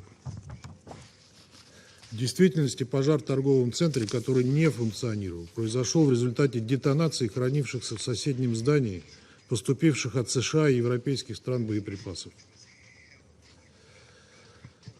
Так было и когда в ночь на 6 июля 2023 года российские ВКС нанесли удар по пунктам временной дислокации ВСУ и иностранных наемников во Львове. Примечательно, что мэр города Львова, Садовый, признал, что жилые дома были повреждены именно обломками ракет ПВО. И во всех случаях эти ситуации максимально обыгрывались главарем киевской клики для того, чтобы выключить новое оружие для Украины. Любопытная тенденция, не правда ли? И весьма показательно, что ее подмечают сами украинские информресурсы. Кстати говоря, напрашивается еще один вопрос. И это к словам поспредословения о подтвержденных данных удара российской ракетой по госпиталю Охматдет.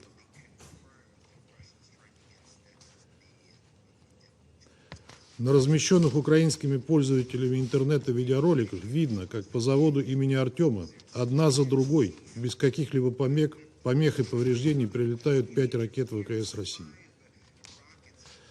Точно так же видно, что без каких-либо повреждений и помех в район детской больницы прилетает одинокая ракета ПВО Украины.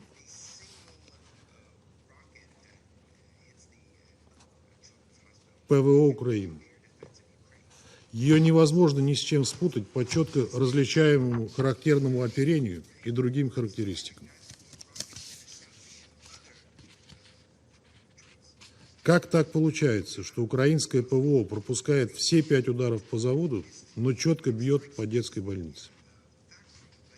Быть может, представитель киевского режима нам ответит на этот вопрос.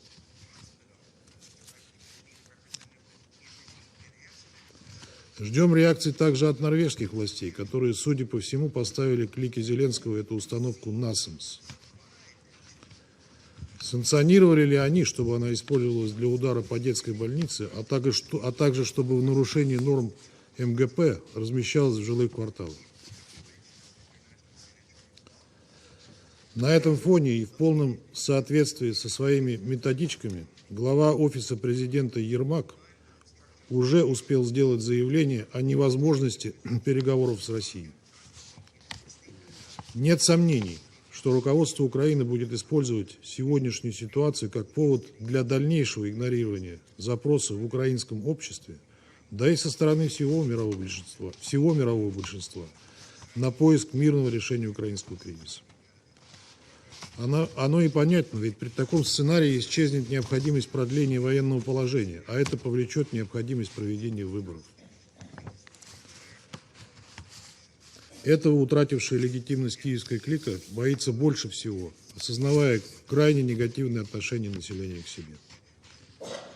Поэтому и предпочитает приносить в жертву десятки, если не сотни тысяч своих сограждан, отправляемых в бессмысленную мясорубку.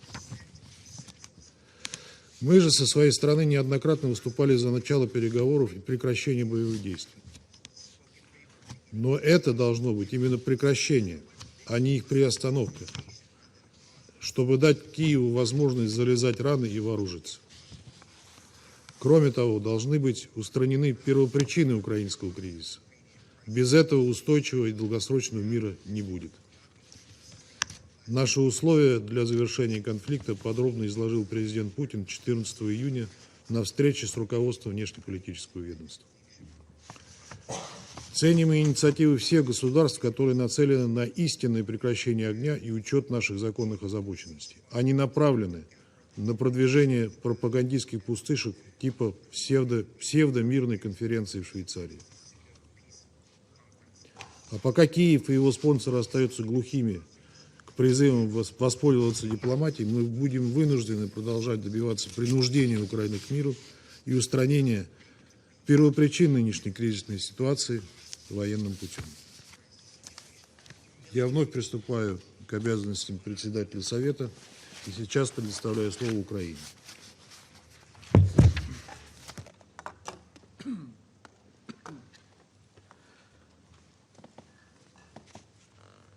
Well, distinguished members of the Security Council, I would like to thank all of you who have given words of support and expressed your sympathy following yesterday's barbaric attack against Ukrainian civilians, including children. I would also like to thank Acting Under-Secretary General Msuya and Mr. Zhovnir for their comprehensive briefings, revealing the dreadful outcomes of the Russian missile strike.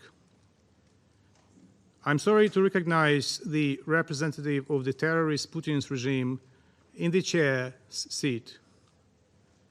It has become a tradition for Russia to mark its presidency in the Council with heinous war crimes and genocidal endeavors. This time is no exception, and the chair's seat is already soaked with blood.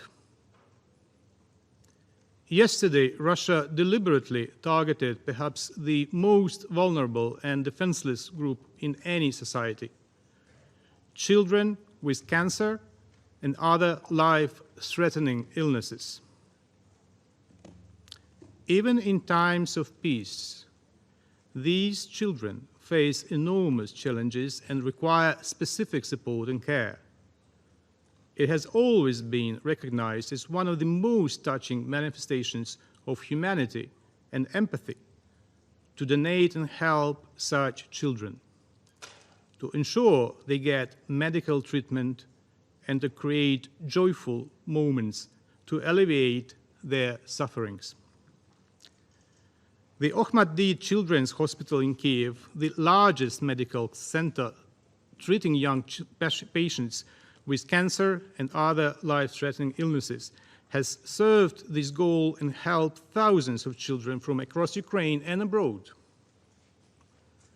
The director of the Охматдет has just briefed the Council on the unique position of this hospital in the system of medical treatment of children. Yesterday, Russia again showed its repugnant version of empathy toward children by attacking the Охматдет with the Kh-101 cruise missile.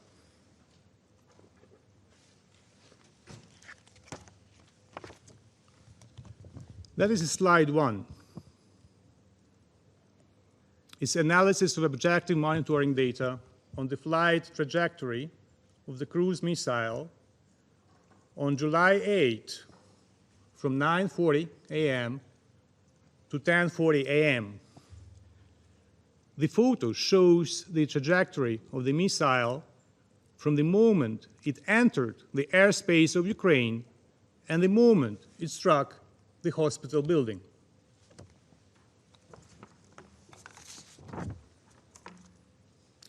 The video footage clearly testifies that the Охматдет hospital was a deliberate target. The footage captured the moment the Kh-101 missile dived towards the hospital building. Later, the Security Service of Ukraine made public the pictures of the remnants of this missile found on the spot. Slide 2. During the inspection of the scene, the investigators of the Security Service of Ukraine and the National Police found and examined fragments and parts of the air missile that struck the hospital. According to the preliminary assessment of military specialists, the specified objects belong to the parts and components of the Kh-101 strategic air-to-ground cruise missile, which is in service with the Russian army and is used by Russian long-range aviation units. The photo on the right below shows the identified fragment of the casing of the Kh-101 cruise missile with part of the serial number displayed .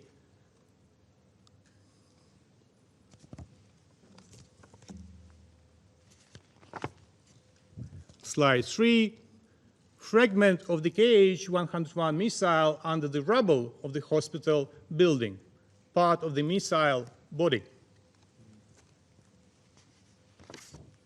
Slide 4, characteristic elements of the Kh-101 missile have been identified and examined. The photo on the left shows a fragment of the wing opening mechanism of the Kh-101 cruise missile. The photo on the right shows a fragment of the Kh-101 cruise missile engine.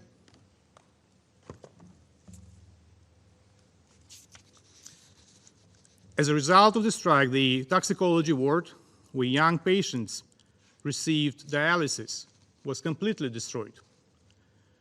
Other facilities at the Охматдет, including surgical, medical, diagnostic buildings, trauma, as well as hematology and oncology departments, were damaged. Additionally, the Russian missile damaged the nearby Center for Pediatric Cardiology and Cardiac Surgery, where 3 heart surgeries were underway at the moment of the strike. We have just heard the professional assessments of the long-term consequences for the treatment of hundreds of seriously ill children. These consequences include both physical harm and distress endured by the patients, as well as the destruction of the medical provision necessary to treat them. Alongside the immediate casualties among the medical personnel and children following the strike, these long-lasting outcomes also constitute a war crime. Even more abhorrent is the fact that the Охматдет hospital was just one of many targets in Russia's heavy missile strike, which hit the cities of Kiev, Kryvyi Rih, Dnipro, Slavyansk, Kramatorsk, and Pokrovsk yesterday.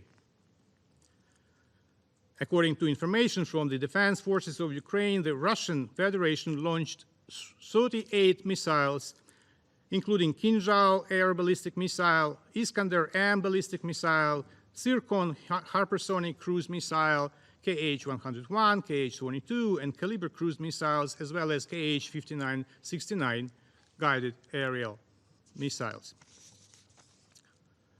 Almost 100 civilian sites were savagely attacked.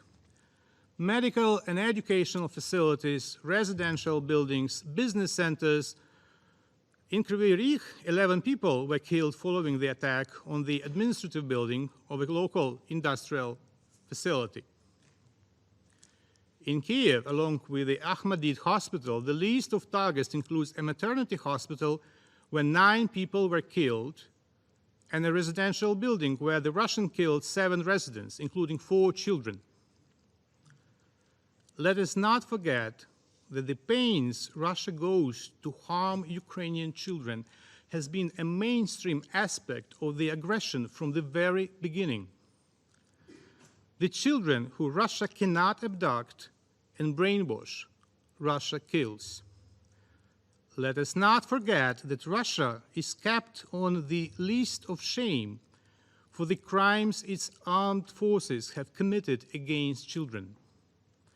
Let us not forget that the person sitting today at the head of the table represents a wanted criminal suspected of crimes against children and subject to arrest under the ICC warrant.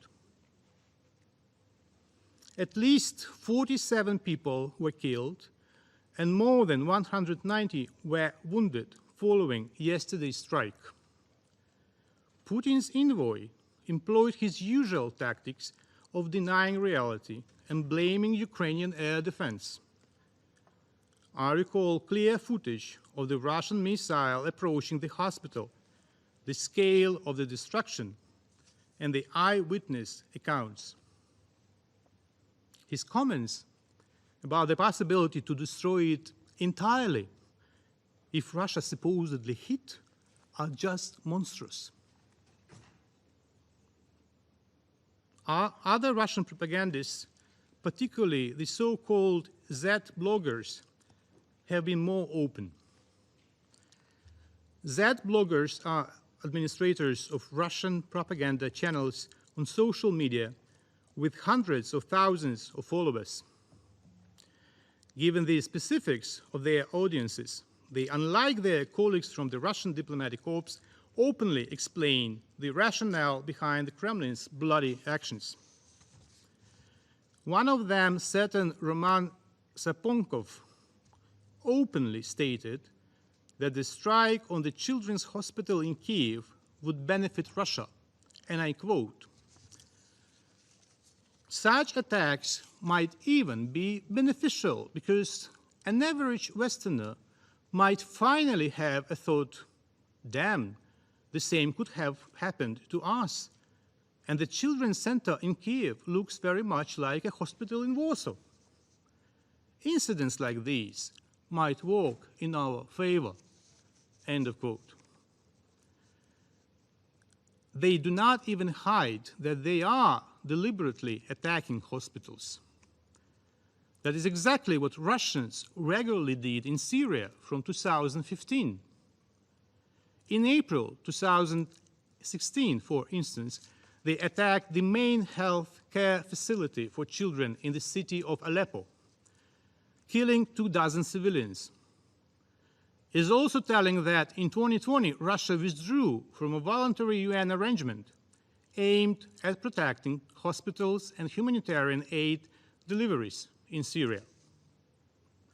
Now they aim to kill Ukrainian children and also to intimidate the countries which demand Russia comply with the UN Charter. The attack on a children's hospital is also an indication of Russia's current unwillingness to engage in a peace process. It is not surprising that Russia persists in rapidly tearing apart the concept of a comprehensive, just and lasting peace based on the UN Charter principles, a concept, I underline, that is at the core of both Ukraine's peace formula and the UNGA resolution ES 11/6 of February 23, 2023. Russia has rejected its responsibility to adhere to the UN Charter and, in fact, demands that the international community acknowledge its right to violate international law. However, the attack on the children's hospital is also a manifestation of Russia's deepest contempt for any peace initiatives, regardless of their origin. The Kremlin's moral and managerial degradation has reached such an extent that it does not hesitate to commit crimes that undermine the vision for peace of those countries on which Kremlin now entirely depends. Russia is like cancer, only worse. It will stop killing and expanding violence only when it is incapable of doing so. It is imperative to shoot down Russian missiles. It is imperative to destroy Russian combat aircraft at their bases. Bold steps must be taken to eliminate any security deficit. Currently, the UN membership is actively preparing for the Summit of the Future. We are engaged in active negotiations on the final document with the Declaration on Future Generations as its integral part. The question is, however, what kind of future are we talking about if the murderer feels comfortable sitting knee-deep in children's blood in the chair's seat here? As I said in this chamber in 2022, this war criminal will end up in hell, bypassing purgatory, and his place there is eternal. What matters, however, is how he will be put in the dock before that. I can't stomach the thought of how one can shake his hand and accept a lunch with him paid for with blood money. It is sickening to think of how, in about a week, his depraved boss, Lavrov, will preside over all of you in this chamber and lecture you on multilateralism. How many more Russian crimes will it take for the issue of the presence of the dictatorial Kremlin regime in the Soviet permanent seat to be addressed? What atrocities must be committed to ensure that the aggressor's veto is disregarded and the Security Council is able to respond to Russia's aggression and war crimes? The international community has the necessary capacities to provide the aggressor with proper answers. Answers in the only language that any aggressor understands: strong, resolute, and united actions to defend the Charter, to stop its violations, and to ensure accountability for all crimes, including those committed yesterday. I thank you. В соответствии с традициями председательства и сугубо в качестве председателя Совета я вынужден поблагодарить Украину за их заявление. Сейчас я предоставляю слово главе делегации Европейского Союза при Организации Объединенных Наций. President, I have the honor to speak on behalf of the European Union and its member states, the candidate countries North Macedonia, Montenegro, Albania, Ukraine, the Republic of Moldova, Bosnia-Herzegovina, Georgia, and the EFTA countries Iceland, Liechtenstein, as well as Andorra, Monaco, and San Marino, align themselves with this statement. As we heard from USD Msuya and from Dr. Zovnik yesterday, several waves or large-scale Russian missile attacks on Ukrainian cities caused at least 40 civilian deaths, including children, and over 150 injuries. The numbers go up every hour. In Kiev, the Охматдет Children's Hospital was directly hit by a missile, a children's hospital. The images of the aftermath of that attack are devastating. Panicked parents holding their children on the street, doctors and nurses scrambling to provide first aid against the backdrop of destruction. The attacks were immediately and roundly condemned by both Secretary General Guterres and PGA Francis and countless leaders and voices around the world. They are a stark reminder of why the Russian armed forces are listed by the UN as a perpetrator of great violations against children in armed conflict. By targeting Охматдет, a symbol of Ukraine's childcare medicine, Russia once again demonstrates its cruelty and its utter insincerity about peace talks. One can only imagine the further horrors that were averted by the courageous interventions of Ukraine's air defenses. Colleagues, we are confronted with a striking paradox. The member state currently holding the presidency of the UN Security Council, the body responsible for maintaining peace and security, is intensifying, as we speak, attacks on civilian infrastructure in Ukraine, including that country's hospitals and power plants. Such systemic airstrikes against Ukraine's civilians and civilian and critical infrastructure violate international humanitarian law and must stop immediately and unconditionally. In a report issued last week, the Office of the Commissioner of Human Rights extensively documented Russia's targeting of energy infrastructure as well as its use of so-called double-tap strikes, where it uses high-precision weapons to strike the same location twice within a short interval, causing additional casualties among civilians and first responders. These are the facts. These are the facts.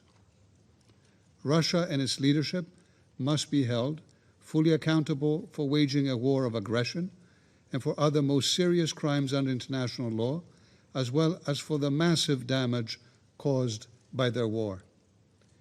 Later this week, the UN General Assembly will vote on a resolution regarding the threats posed to the Zaporizhzhia nuclear power plant and to support the work of the IAEA in ensuring nuclear safety and security in Ukraine. It is the first time in history, that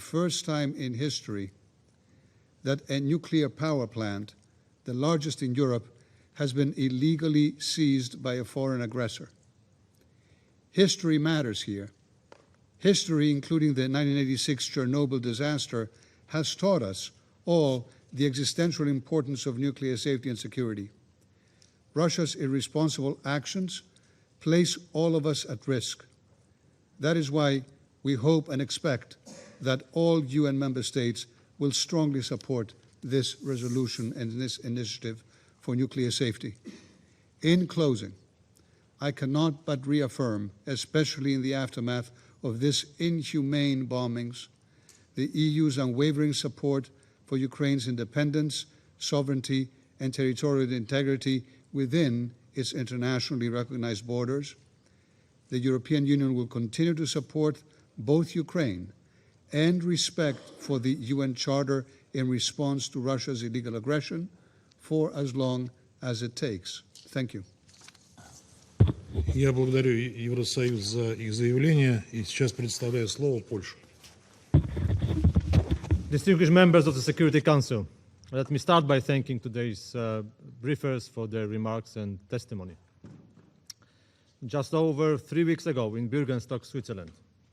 Countries gathered to look for the path to just peace in Ukraine. The final document of the conference, signed up to today by 90 countries and international organizations, opens with the following sentence. The ongoing war of the Russian Federation against Ukraine continues to cause large-scale human suffering and destruction and to create risks and crises with global repercussions. Only 24 hours ago, the aggressor sent us the latest chilling reminder of how acutely precise these words are. Russia's unprovoked war continues with unprovoked, indiscriminate attacks against the innocent and the most vulnerable. Excellencies, since the launch of its full-scale military invasion in February 2022, Russian forces have targeted the largest Ukrainian nuclear power plant in Zaporizhia, the largest Ukrainian water dam in Kakhovka, and now, presently enough, they took aim at the largest Ukrainian children's hospital in Kiev, with hundreds of young patients seek relief and comfort. The attack was immediately condemned by numerous world leaders, including my country's highest authorities, which were hosting President Zelensky in Warsaw on this very day. It is very important that we also gathered in this chamber to once again deplore the Russia's atrocities, especially during the month it holds Security Council presidency, and to loudly redeclare that under international humanitarian law, hospitals have special protection. It is important for the world to hear the truth about Russia deliberately creating humanitarian catastrophe in Ukraine by this attack and moreover, using them as a tool of disinformation campaigns that we heard also today. Poland duly notes that the 2023 Secretary General's report on children in armed conflicts for the second consecutive year correctly identifies Russian armed forces and affiliated armed groups as a parties that commit grave violations. In Ukraine, Russia not only commits such atrocities attacks as one of the children's hospitals in Kiev, but it continues its disgraceful practice of forcible displacement of Ukrainian children. All this violates international law, including Geneva Convention, Genocide Convention, and the Convention on the Rights of the Child. And it constitutes a war crime for which Russia must be held accountable. Children who remain in Ukraine face the risk of death and loss of health and have very limited opportunities for development and education. And let me be clear, saying so, we have in mind not only Ukraine, but the children in every conflict. Our children are targeted victims. Excellencies, according to media experts' estimates, Russia spent as much as $250 million on yesterday's missile barrage against targets in several Ukrainian cities. Instead of spending money on treating its own children, Russia prefers to spend hundreds of millions on killing children in Ukraine. And it's not only about Ukraine. The sum of money spent on this one-day attack would be sufficient for building several hospitals in developing countries. Russia's war cost everybody dearly, both in loss of lives and material damage. Distinguished delegates, can you imagine what would be those costs in the case of nuclear disaster? This is why the UN General Assembly will soon vote on the resolution condemning the Russian aggression against Ukraine, which urges Moscow to refrain from its nuclear gamble of illegally occupying Zaporizhia nuclear power plant that puts us all at a great risk. We truly hope that the proposal will garner the broadest possible support, which will underscore our commitment to restoring peace in Ukraine in accordance with the UN Charter and fundamental principles of sovereignty and territorial integrity, and will be in line with the declaration of the latest peace summit in Switzerland. Let's save the children from the scourge of war. Thank you. Я благодарю Польшу за их заявление. Список ораторов исчерпан. Заседание объявляется закрытым.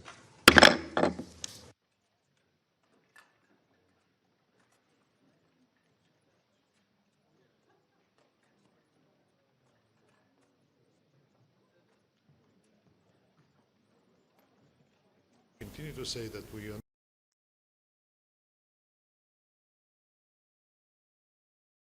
the same with Mariupol hospital, which was mentioned today. Time has passed, and everybody forgot that we replied to that by rejecting the accusations, saying that it happened exactly the other way than they claimed.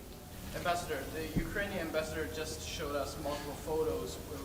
What would you expect from the Ukrainian ambassador to demonstrate to you? The stray Ukrainian anti-aircraft missile? Of course, they briefly, hurriedly made their version of events with the demonstration of the debris of some Russian rocket. What else can they say? Will they be willing to recognize it was their missile that hit the hospital? And when he accused me of being immoral, saying that the Russian missile would have destroyed the hospital completely, I don't see what immorality he's referring to, because indeed, if the Russian missile that was targeted to the military object would hit the hospital, then the hospital would be completely destroyed. I mean, I'm not rejoicing at whatever victims or the wounded were in the hospital at the time of a strike. Moreover, that it was the Ukrainians themselves that did it. But you saw that despite the evidence provided to us, 300 people were injured, including 8 children, 2 grown-ups were killed. And I'm not, again, every death is a tragedy, but the scale of destruction is not the one that they're trying to present. And you can see the footage and the photos from the QR code I gave you. I can demonstrate it again,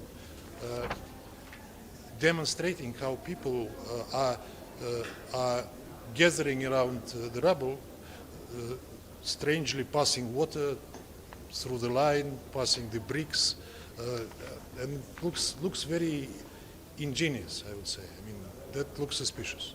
Ambassador, the Saudi Arabia announcement today that they would drop European Union bonds if it confiscates Russian assets. Do you have any comment on that? Not yet. I have not seen the announcement by Saudi Arabia. I was distracted by the meeting. I will study. Mr. Ambassador, what do you think about the fact that UN Secretary General abruptly accused Russia of hitting the hospital?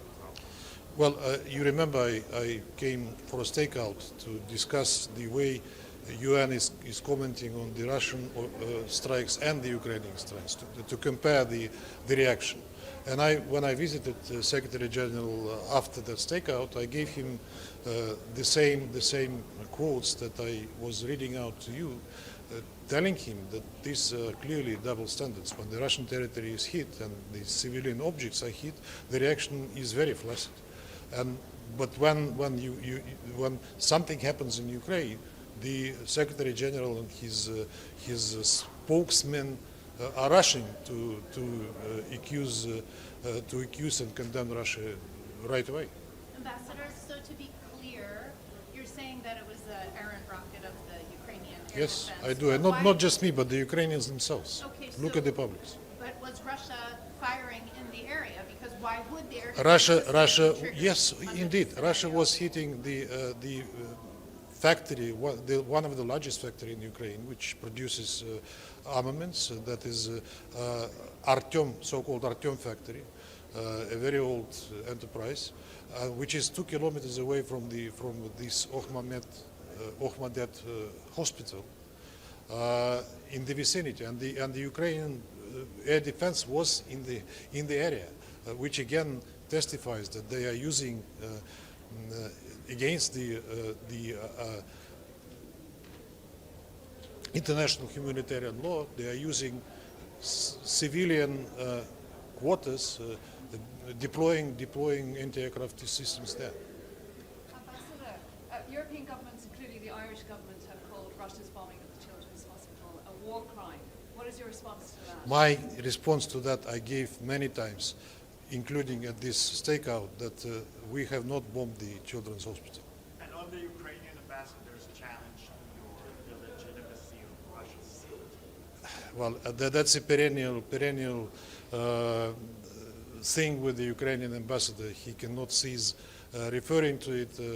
I just ignore his statements, you know that. Thank you very much. Thanks, Ambassador. Thank you.